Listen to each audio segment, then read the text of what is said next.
আরও একবার আপনাদেরকে স্বাগত জানাই। আজকে আমার সঙ্গে রয়েছে কুন্তল বসাক, যার অ্যাপাচি RTR 164B 2023 সালের বাইকটি অলরেডি 14,000 কিলোমিটার ড্রিভেন। তার কাছে আজকে আমরা জানবো এই বাইকটির ভালো এবং খারাপ সম্পর্কে, তার নিজের যেটা এক্সপিরিয়েন্স হয়েছে এই কয়েক বছরে। তো সবার আগে তোকে একই সঙ্গে ওয়েলকাম এবং থ্যাংক ইউ এখানে আসার জন্য সময় বের করে। কত টাকায় পারচেস করেছিলি যখন? আমি এটা 2023 সালে জুনে নিয়েছিলাম। তখন আমার এটা হচ্ছে অন রোড পড়েছিল 1,62,000। 1,62,000। এখন অলরেডি প্রায় 1,70,000 টাকা ক্রস করে গেছে এই মুহূর্তে ডুয়াল চ্যানেল ABS দিয়ে। সব থেকে মানুষ যেটা কোশ্চেন করে যে কোনো বাইক বা কারের ব্যাপারে, কিতনা দেতি হে, মানে মাইলেজ কত আসে? তো এই বাইকের মাইলেজ কিরকম আসে? মাইলেজ বলতে এই বাইকে আমার 3টে মোডস আছে এখন। 3টে মোডস হচ্ছে একটা আরবান, রেন আর হচ্ছে আমার স্পোর্টস। আমার ম্যাক্সিমাম টাইমটাতে আমি হচ্ছে আরবানই চালাই। আমার আরবানে এটাতে সিটি শহর মিলে আমার 50 ওভারঅল চলে আসে। আচ্ছা, যেহেতু এটা তো 14 পয়েন্ট সামথিং বিএইচপি ইউজ হয়। 14 পয়েন্ট সামথিং বিএইচপি, হ্যাঁ। আচ্ছা, ওটাতে আমার 50 আমি পোস্ট মোডে তো 17 বিএইচপি। 17 বিএইচপি তে আমার অনেকটা কমে যায়। ওটাতে আমি যদি 17 বিএইচপি তে যদি স্পোর্টস মোডে আমি চালাই নরমালি, সিটি প্লাস আমার শহরে আর গ্রাম মিলে, তাহলে আমার ওখানে মোটামুটি 45 একটু বেশি থাকে, মানে 45 ধরে রাখা যায় যে 45 চলে আর কি। আচ্ছা, 160 সিসির বাইক হিসেবে আরবান মোডে 14 বিএইচপি দিয়ে চালালে কি ল্যাক অফ পাওয়ার মনে হয়? পাওয়ারের কম মনে হয়?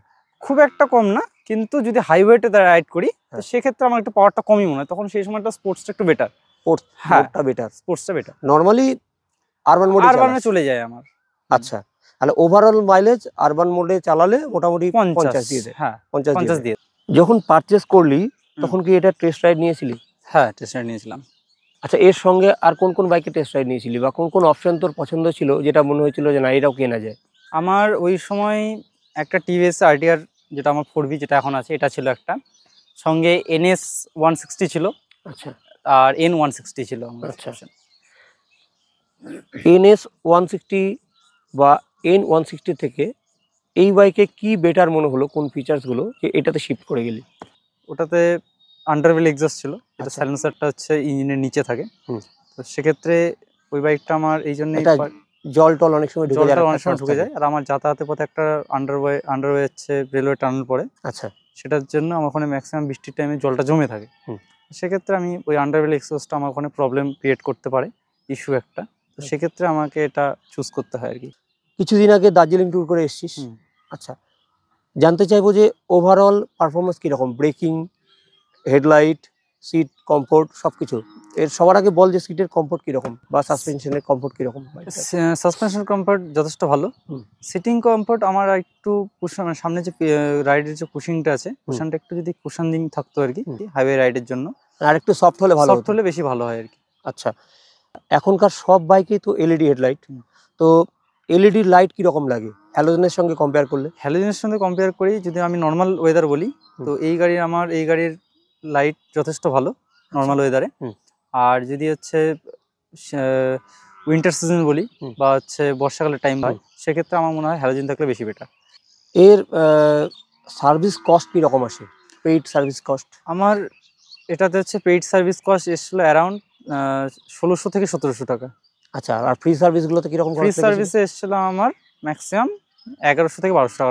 এই 14,000 কিলোমিটারে, এই 2-3 বছরে বাইকটার কি কি ইস্যু নেগেটিভ মনে হয়েছে, যেগুলো আরো বেটার হতে পারতো বা যেটা খারাপ লেগেছে বাইকটার? প্রথম যেটা ইস্যু এসেছিল সেটা হচ্ছে মিটার কনসোলে একটা আমাদের যে অ্যাভারেজ স্পিড যেটা দেখায় আর কি, সেখানে যে ডিসপ্লেটা আছে সেই ডিসপ্লেটা মাঝে মধ্যে অনেক সময় হয়েছে যে ওটা ব্ল্যাঙ্ক হয়ে গেছে, শো করছে না কিছু। আচ্ছা, তো সেক্ষেত্রে এটা একটা ইস্যু।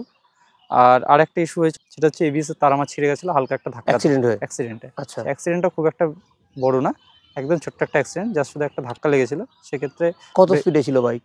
আমার বাইক ম্যাক্সিমাম ছিল 25 থেকে 30 কিলোমিটারের মধ্যে। আচ্ছা, ধাক্কা কার সাথে লাগলো? ধাক্কা লেগেছিল কুকুরের সঙ্গে। কুকুরটা জাস্ট সামনের চাকার সঙ্গে লেগেছিল, কোনো রকম ভাবে সকার বা কোনো রকম সাথে লাগেনি।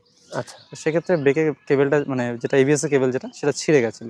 এই জিনিসটা খারাপই লাগলো। মানে ওই সময় কি মনে হলো যে এর বিল্ড কোয়ালিটিটা, ABS এর কেবলটার বিল্ড কোয়ালিটি একটু বেটার হওয়ার দরকার ছিল, লো কোয়ালিটির সেন্সর কেবল, বাট এটা একটু বেটার হওয়া দরকার ছিল। কারণ ABS একটা আমাদের বাইকের ক্ষেত্রে যেটা সেফটি ফিচারস, বাইকগুলোর BS6 আসার পরে এত দাম বেড়ে গেল ওই ABS ফিচারটা অ্যাড হওয়ার জন্য, তো সেটার কেবলের কোয়ালিটি যেন একটু বেটার হলে ভালো হয়।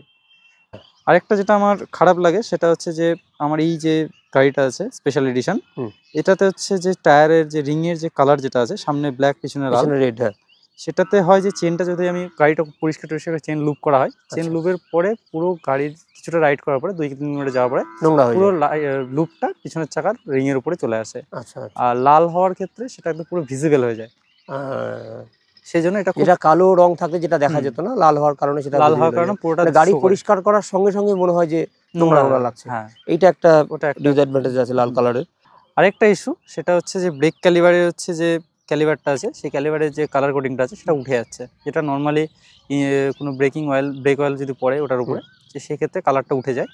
তো আমার কোনোভাবে কোনো রকমভাবে কিছু পড়েনি, তো তার আগেই ওখানে এমনি এমনি উঠে যাচ্ছে। এটা একটা বড় ইস্যু একটা। অ্যাপাচের অন্যতম ফিচার যে জিটিটি টেকনোলজি, 2 গিয়ার বা 3 গিয়ার পর্যন্ত উইদাউট অ্যাক্সিলারেটর বাইক রানিং থাকে। এই টেকনোলজিটার ভালো দিক কি আর খারাপ দিক কি বল আমাকে? এটার ভালো দিক একটা আছে, সেটা হচ্ছে যে অনেক সময় হয় যে আমার ম্যাক্সিমাম ট্রাফিক আছে, যে আমার অনবরত স্লো একটা রাইডে যাচ্ছে, তো সেক্ষেত্রে আমি যদি 3 নম্বর গিয়ার রেখে দিই, অটোমেটিক্যালি আমার গাড়ি স্টেবলভাবে চলতে থাকে। আচ্ছা। তো সেক্ষেত্রে যদি ট্রাফিক যদি আমি দেখি, ট্রাফিকের মধ্যে অনেকটা দূর স্লো যেতে হচ্ছে, সেক্ষেত্রে ওটা খুব কাজের জন্য লাগে। আর এটা একটা হচ্ছে খারাপ দিক আছে, আমি দেখেছি অন্যেরও যে এক্সেলেটার ছেড়ে দিয়েছে, অটোমেটিক্যালি গাড়ি যাচ্ছে, এদিকে পকেট থেকে ফোন বের করে কানে নিয়েছে, এটা আমার ক্ষেত্রেও হয়েছে। তো এটা একটা খারাপ দিক। আর একটা নেগেটিভ দিক যেটা আমার হয় সেটা হচ্ছে গাড়িটা যখন আমি চড়ি, যখন পাশের যে প্যানেলটা আছে, যে পিলিয়ন প্যানেল, আচ্ছা, পিলিয়ন সিটের যে প্যানেলটা, এই প্যানেলটা অনেকটা বাইরে বেরিয়ে। আচ্ছা, এটা যদি আরেকটু সিটের থেকে প্যানেলটা অনেকটা বাইরে বেরিয়ে, সেক্ষেত্রে যদি সিটটা যদি একটু চওড়া হতো, তাহলে সেই প্যানেলটা গ্যাপটা হচ্ছে পূরণ হয়ে যেত। সেই পূরণ হওয়ার ফলে কি হয়, এটা কি বাইকে ওঠার সময় টাচ লাগে? খুব পায়ে লাগে ওঠার সময়, বা পিছনে যদি কেউ মানে ওঠে, সিটে বসার আগে এটা টাচ হয়ে যায়, বা পিছনে যে বসে তারও একটু উঠতে অসুবিধা হয় ওটা। আচ্ছা, তো সেক্ষেত্রে সিটটা একটু যদি চওড়া হতো, সে পিলিয়ন যে বসে তারও বসেও খুব কমফোর্টেবল মনে হতো। দার্জিলিং ট্যুরে গেছিলি, তো ট্যুরে গেলে অনেক সময় সুবিধা হয় ব্যাক রেস্ট বা ব্যাক যেটা ট্রে থাকে সেটা লাগালে, তো লাগানোর কথা ভাবিসনি এখনো? আমি অ্যাকচুয়ালি সিঙ্গেল রাইড করেছিলাম, সিঙ্গেল রাইডের জন্য আমার ওটা এখন পর্যন্ত দরকার পড়েনি। আচ্ছা, আমি যদি পরবর্তীতে যদি কোনোদিনও পিলিয়নেরও যদি রাইড করি, উইথ পিলিয়ন রাইড, হ্যাঁ, তখন খুঁজবো বা আমি চোখে যদি পড়ে অবশ্যই এটাকে আমি লাগাবো।